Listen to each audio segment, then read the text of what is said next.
আসসালামু আলাইকুম। আজকের ক্লাসে আমার এক স্টুডেন্ট নাসরিন ও কি করছিল, এখানে মোবাইল নাম্বার টাইপ করতেছিল, যেমন 017800600135 এরকম মোবাইল নাম্বার টাইপ করার পরে এখান থেকে যখন নিচের ঘরে আসবে তখন জিরোটা থাকে না।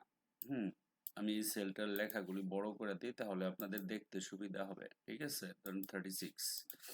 দেখেন এখানে আমি মোবাইল নাম্বার দিলে থাকে না, যেমন আবার 01852269892, এই যে নাম্বারটা লিখছি, যখন আমি নিচের ঘরে যাবো বা এন্টার দিব তখন সামনে শূন্যটা থাকে না। এটা একটা প্রবলেম না?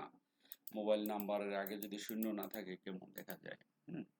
এই ক্ষেত্রে আপনারা কি করবেন, এটাকে সিলেক্ট করবেন, সিলেক্ট করে কিবোর্ড থেকে Ctrl+1 চাপ দিবেন, চাপ দেওয়ার পরে কাস্টমে ক্লিক করবেন। এই যে জেনারেল আছে না, এই বেটাকে কেটে দেন, ডিলিট করে দেন। ডিলিট করে এখানে 11 ডিজিটের জিরো লিখবেন, মানে 11টা জিরো লিখতে হবে।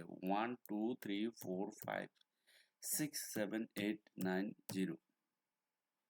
ঠিক আছে, আবার বলছি 1 2 3 4 5 6 7 8 9 10 11। 11টা জিরো লিখতে হবে। 11টা জিরো লিখে আপনাকে ওকে করতে হবে।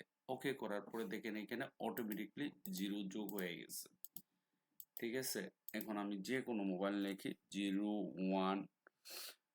0101234567891011। ঠিক আছে, ধরেন এখানে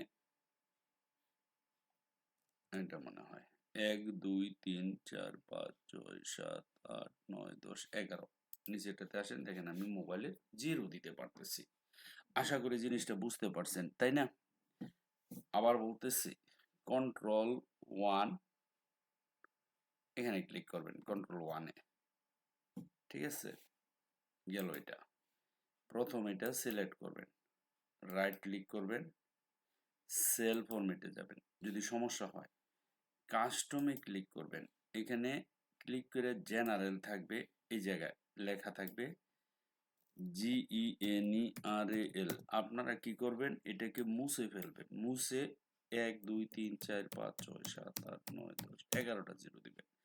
দেওয়ার পরে এখানে ওকে দিবেন। ওকে দেওয়ার পরে যে কোনো করে আপনি মোবাইল নাম্বার লেখেন 01780060135, এন্টার করেন, দেখেন জিরো হয়ে গেছে। আশা করি বুঝতে পারছেন। Thank you very much for watching this video. Bye by.